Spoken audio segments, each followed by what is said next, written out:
Students, Aman Gupta mathematics and physics classes में आपका पुनः स्वागत है। और मैं आपके सामने आज एक नए टॉपिक के साथ उपस्थित हुआ हूँ।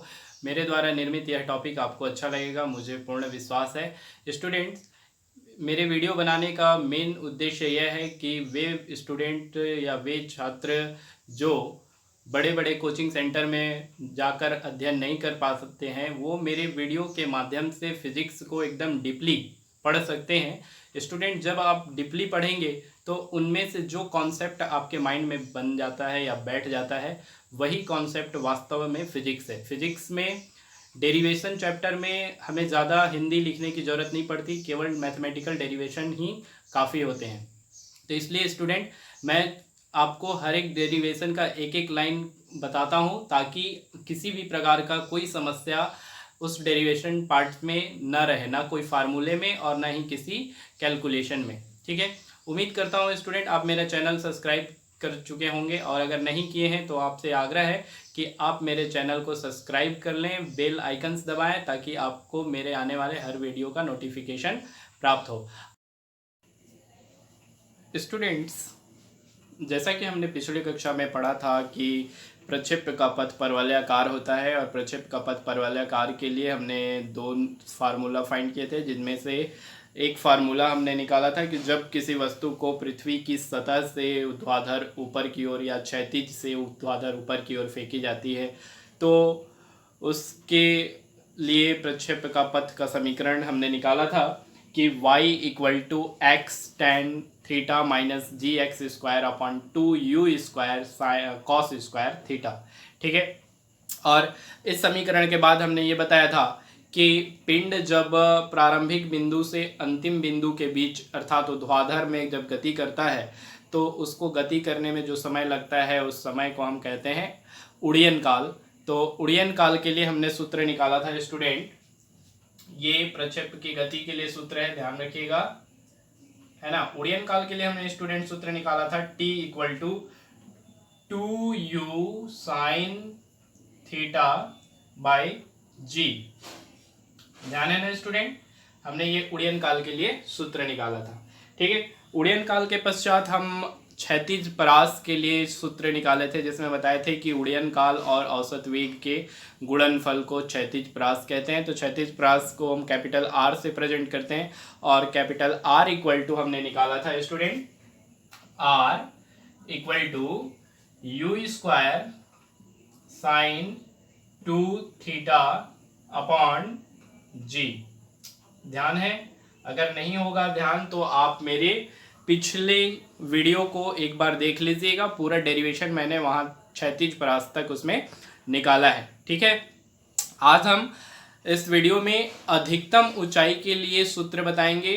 और चलिए आते हैं हम अधिकतम या प्रक्षेप्य की अधिकतम ऊंचाई। प्रक्षेप्य की अधिकतम ऊंचाई को हम बोलते हैं मैक्सिमम हाइट ऑफ प्रोजेक्टाइल। ठीक है, maximum height of projectile. Sir students, होता क्या है कि अधिकतम ऊंचाई पर, जैसा कि मैंने डायग्राम बनाया है, ये हमारा अधिकतम ऊंचाई को h से रिप्रेजेंट किए हैं हमने।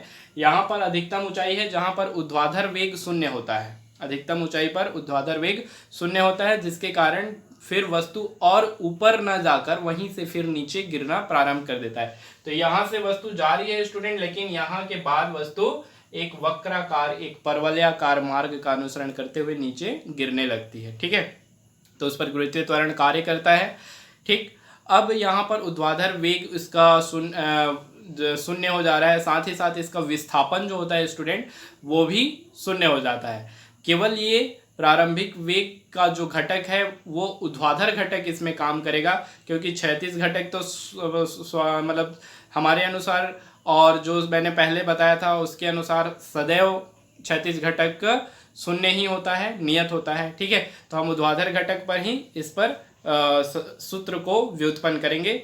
ठीक, तो आते हैं स्टूडेंट, प्रक्षेप्य की अधिकतम ऊंचाई। अधिकतम ऊंचाई पर ऊर्ध्वाधर वेग शून्य होता है, मैंने लिख दिया है। अब हम उसके लिए फार्मूला व्युत्पन्न करेंगे। स्टूडेंट्स, अधिकतम ऊंचाई का जब सूत्र हम ज्ञात करेंगे तो उसके लिए सबसे पहले मानेंगे कि माना प्रारंभिक वेग u, अंतिम वेग भी, ठीक है, अधिकतम ऊंचाई h है,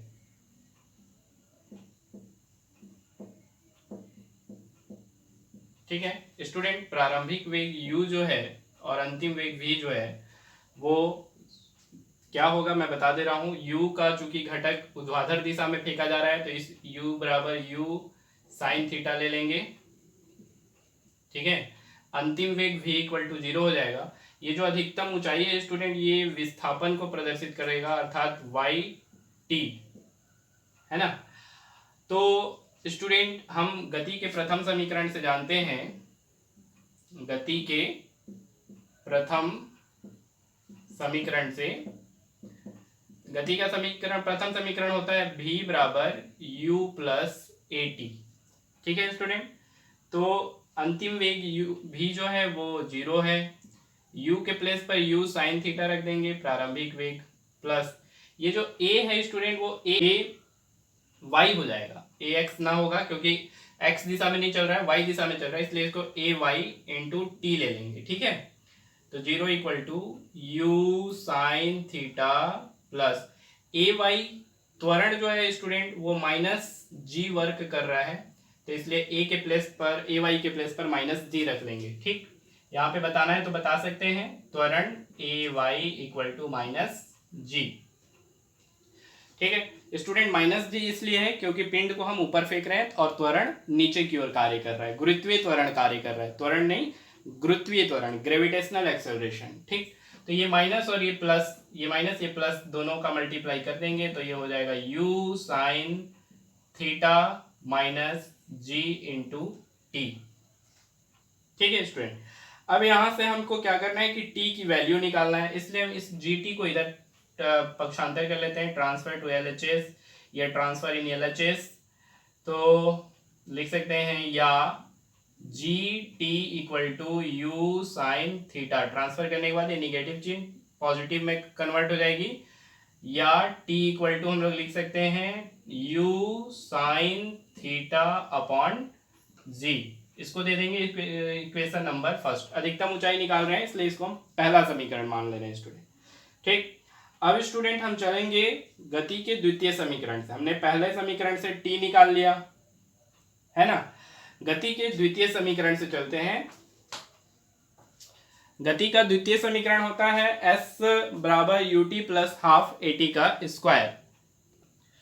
स्टूडेंट ये पूरा कार्य मतलब पूरी प्रक्रिया प्रोसेस जो है वो ऊर्ध्वाधर हो रही है, आई मीन वर्चुअल साइड हो रही है, या कह सकते हैं y दिशा में हो रही है, इसलिए हम यहाँ पर s के प्लेस पर रख लेते हैं y t बराबर u के प्लेस पर अगर हम रखना चाहते हैं तो भी y हो जाएगा इंटू टी प्लस 1/2, a के प्लेस पर a y होगा और t का स्क्वायर हो जाएगा, ठीक है स्टूडेंट हमको देखना ये है कि हमारे पास क्या क्या वैल्यू मौजूद है। तो हमने यहाँ पे माना है वाई टी इक्वल टू अधिकतम ऊंचाई h, ठीक है।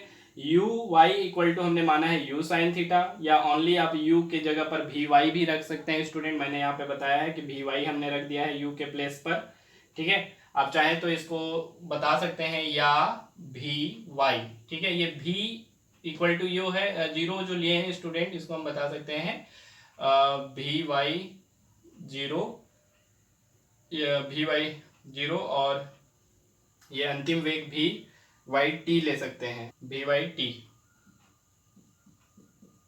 ठीक है student.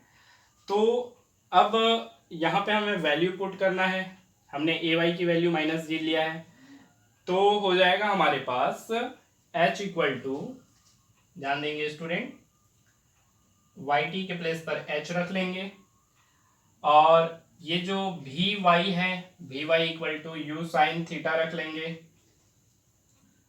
u sine theta into यहाँ पर t है, t की वैल्यू समीकरण 1 से रख लेंगे u साइन थीटा अपॉन जी, तो u साइन थीटा अपॉन जी, फिर यहाँ पे प्लस हो जाएगा 1/2 होगा और माइनस g हो जाएगा ए वाई के प्लेस पर, और t का स्क्वायर है मतलब हो जाएगा u साइन थीटा अपॉन जी का होल स्क्वायर। स्टूडेंट यहाँ पे थोड़ा स्पेस कम बन रहा है, मैं थोड़ा छोटा छोटा लिख रहा हूँ, शब्दों को समझिएगा, u साइन थीटा अपॉन जी पूरे का होल स्क्वायर।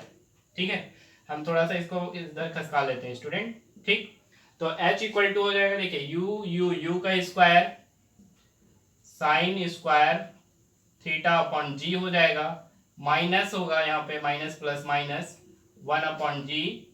ये जब मल्टीप्लाई करेंगे स्टूडेंट तो यहाँ पर g होगा और यहाँ पर होगा you square sine square theta upon में g का स्क्वायर हो जाएगा। तो ये ऊपर का g और एक तो g स्क्वायर से एक g स्क्वायर से एक g कैंसिल हो जाएगा।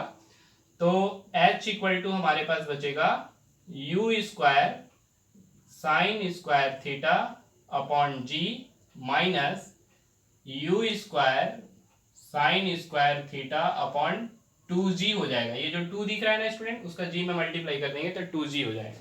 ठीक है, अब हम g और 2g का जब एलसीएम लेंगे तो इनका एलसीएम हो जाएगा 2g। स्टूडेंट यहाँ पे हल कर दे रहा हूं, ध्यान देंगे। 2g एलसीएम हो जाएगा और ये पूरा प्रोसेस h इक्वल टू होगा स्टूडेंट, जब g से 2g में डिवाइड करेंगे तो g तो कैंसिल होगा, 2 बचेगा, इसलिए 2 का मल्टीप्लाई g के ऊपर कर देंगे। मीन्स ये हो जाएगा 2u square sine square theta minus 2g से 2g में डिवाइड करेंगे तो एक आएगा, एक का मल्टीप्लाई ऊपर करेंगे तो u square sine square theta होगा। अब दो में से एक घटेगा स्टूडेंट तो बचेगा h equal to u square sine square theta upon 2g। तो ये जो फार्मूला आएगा स्टूडेंट, ये हमारा अधिकतम ऊंचाई का फार्मूला होगा। ध्यान देंगे, एक फार्मूला हमने यहाँ पे भी निकाला है जिसको समीकरण 1 दिया है, ये t की वैल्यू है जो गति के प्रथम समीकरण से आया है। फिर गति के द्वितीय समीकरण के प्रयोग से हमने अधिकतम ऊंचाई के लिए फार्मूला प्राप्त करेंगे। ठीक है स्टूडेंट, तो उम्मीद करता हूं कि मेरे द्वारा बनाया गया यह वीडियो आपको अच्छा लगा होगा। अगर आप मेरे द्वारा बनाए गए इस वीडियो से संतुष्ट हैं तो आप मेरे चैनल को सब्सक्राइब करें और बेल आइकन्स दबाएं ताकि आपको हर वीडियो का नोटिफिकेशन प्राप्त हो सके।